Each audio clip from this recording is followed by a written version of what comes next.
So, I've been testing the Xiaomi Pad 7 for a few weeks now, but before I release my 30-day later review, I practically use the Xiaomi Pad 7 every day for gaming. From 100% until it drops to 10% battery level, I have an idea of how the battery life fares when playing intensive games. However, I use my Pad 7 differently as far as gaming goes.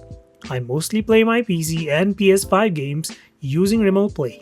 But don't you worry, I also played a couple of Android games, which is the most common scenario for users out there.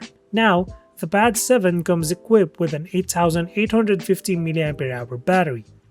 While it's still rocking the same 144Hz IPS LCD panel, it's using a slightly higher resolution and a significantly more powerful chipset in the Snapdragon 7 Plus Gen 3.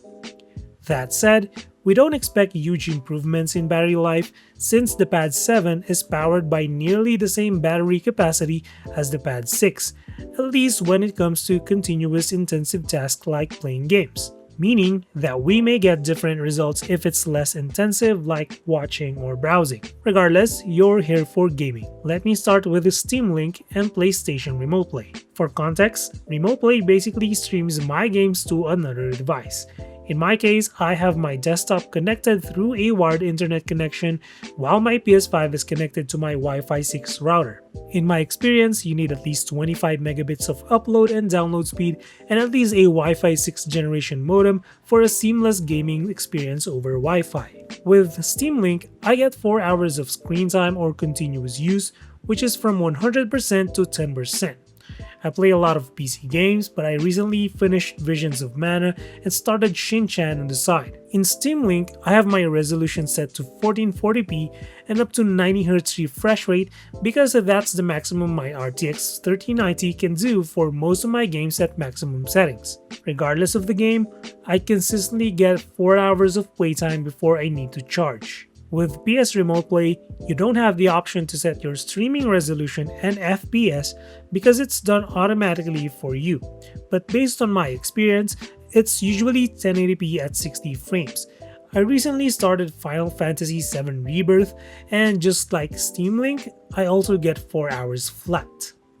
I guess it's safe to say that regardless of the resolution and FPS of the game, Remote Play relies more on the modem and the display than the chipset, hence the consistent battery consumption. Well, not entirely.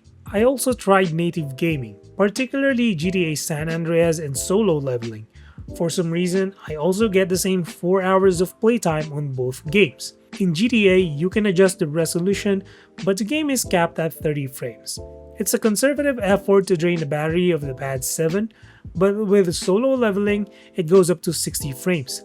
I do have the rest of the settings in normal or medium to get a consistent 60 frames, and the result is basically the same.